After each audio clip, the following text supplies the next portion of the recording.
Welcome back to our channel. Today, we're diving into the extraordinary tale of Ren Zhengfei and Huawei, a journey that takes us from a modest bookstore to the pinnacle of global technology. This narrative isn't just about technological breakthroughs, it's a story of resilience, strategic foresight, and navigating the intricate dynamics of international politics. Let's embark on this exploration of the chapters that have defined Huawei's path and its influence on the global stage. Let's get started.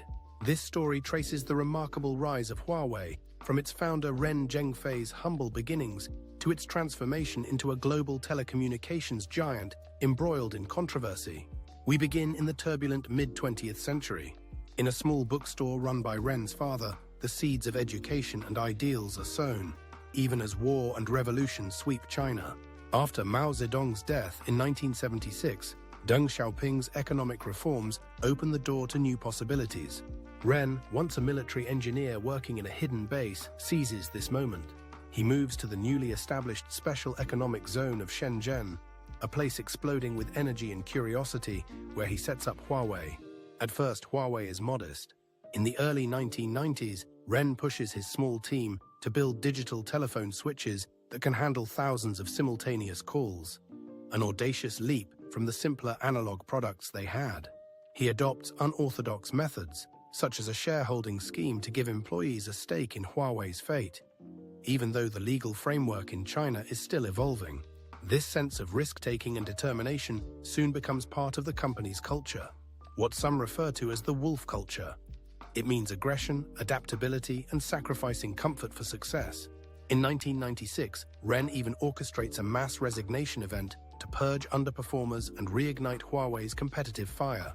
While forging domestic strength, Huawei eyes overseas markets.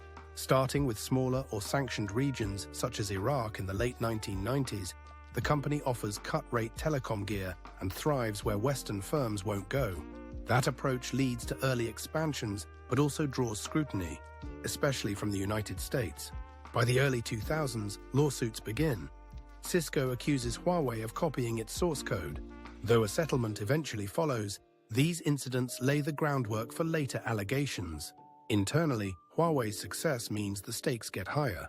During the period from 2004 to 2008, Huawei transitions into a truly global powerhouse, with employees traveling the world, signing lucrative contracts, and building lavish campuses back home.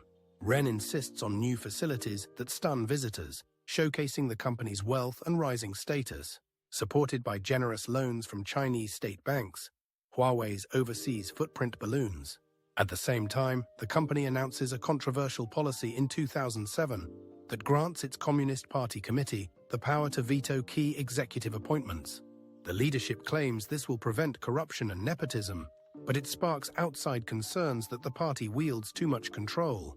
In 2008, Huawei demonstrates its engineering prowess by helping set up telecommunications on Mount Everest so the Olympic torch relay can be broadcast from the highest point on Earth. Meanwhile, China's Golden Shield project and other domestic surveillance efforts expand, and Huawei's technology begins playing a role in monitoring phone networks. As the Beijing Olympics shine a spotlight on the nation, Huawei's advanced gear becomes integral to both commercial and governmental networks. Still, American intelligence agencies grow wary. In 2010, the CEO of Sprint Nextel receives a direct call from a top U.S. official warning against using Huawei's equipment over national security fears. By 2012, the U.S. House Intelligence Committee holds a hearing to question Huawei's potential links to the Chinese government and alleged intellectual property theft. Charles Ding, representing Huawei, maintains that the company is privately owned, free of political influence, and that it benefits the U.S. telecom landscape. But the revelations by Edward Snowden in 2014 turn the tables. Leaked documents show the NSA itself infiltrated Huawei's systems to gather intelligence and even planned to exploit Huawei's global presence for surveillance. The same charges the US. Levels at Huawei, namely potential espionage, appear to have been mirrored by Western agencies. In China, people see this as confirmation of hypocrisy, fueling calls to trust local technologies over foreign imports. Meanwhile, Huawei ventures into the Middle East. During the Arab Spring in 2011, the region's political upheaval threatens operations. Yet Ren Zhengfei personally visits to keep networks running, sometimes ignoring Chinese embassy advice to evacuate. Huawei even helps evacuate Chinese nationals from conflict zones, illustrating its role as both a telecom supplier and a logistical lifeline. Around the same time, Huawei begins pushing surveillance solutions as part of its enterprise offerings, which fits right into a climate of heightened security concerns in multiple countries. At home, pressure increases in Xinjiang. By 2017, China intensifies its policing of the Uyghur population, using sophisticated facial recognition and biometric tools. Huawei and other Chinese tech firms supply much of the equipment. Critics worldwide accuse these companies of enabling human rights abuses. Ren, for his part, maintains the line that Huawei simply follows China's laws and invests heavily in AI research, moves that keep it at the cutting edge of technology, but also deepen mistrust from abroad. Huawei's most dramatic flashpoint comes from its CFO and Ren's daughter, Meng Wanzhou. In late 2018, she is arrested in Vancouver at the request of US authorities, accused of fraud and sanctions violations related to Huawei's activities in Iran.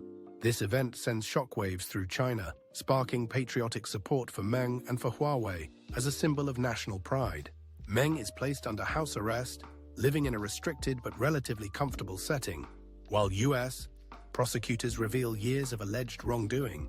Simultaneously, the US tightens export controls, aiming to block Huawei from acquiring critical components like advanced semiconductors.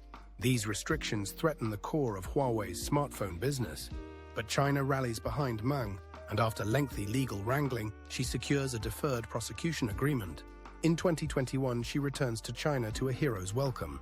The Chinese media celebrate her as someone who resisted Western pressure, while 2 Canadians detained in China for a similar period are also released, an exchange that underscores how deeply politics are entwined with Huawei's fate. As Meng resumes her leadership role, Huawei remains under American sanctions. Yet in 2023, it quietly launches a new smartphone, the Mate 60 Pro, which manages to incorporate 5G technology once thought off-limits due to trade bans. This defies Western expectations about the limitations of Chinese chip manufacturing.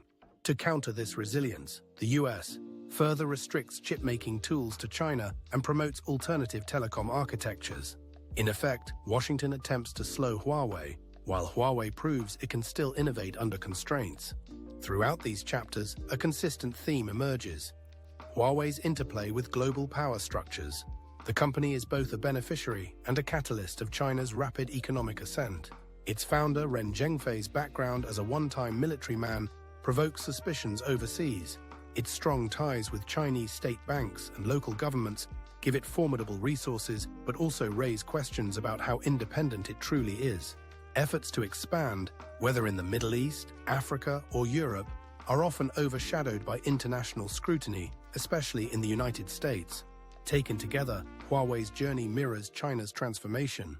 Born from a nation shaped by war and revolution, then fueled by Deng Xiaoping's reforms, the company exemplifies ambition, technical skill, and relentless determination. It ascends to the global stage, forging new markets and sometimes dabbling in questionable relationships with sanctioned regimes. Over time, it invests heavily in research, quietly builds advanced surveillance and AI solutions, and sets up global telecommunications networks. Yet that success triggers accusations of intellectual property theft, espionage, and enabling authoritarian practices. The story culminates in the high-stakes drama of Meng Wanzhou's arrest and eventual return, an event that captures the broader clash between China and the West over technology and influence. Ultimately, Huawei's saga reflects a modern era where cutting-edge communications can become a geopolitical weapon, and where tech giants function as proxies in the deeper rivalry of nation-states.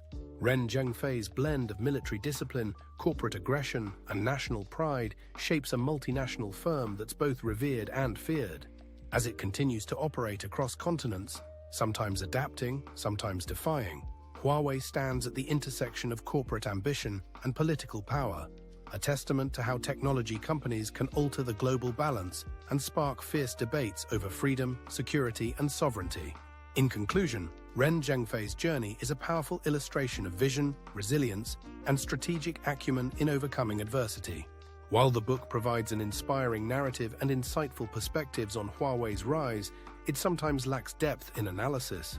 Nevertheless, it's a fascinating read for those intrigued by leadership, innovation, and the tech industry. Until our next adventure, take care and continue to explore the transformative power of stories.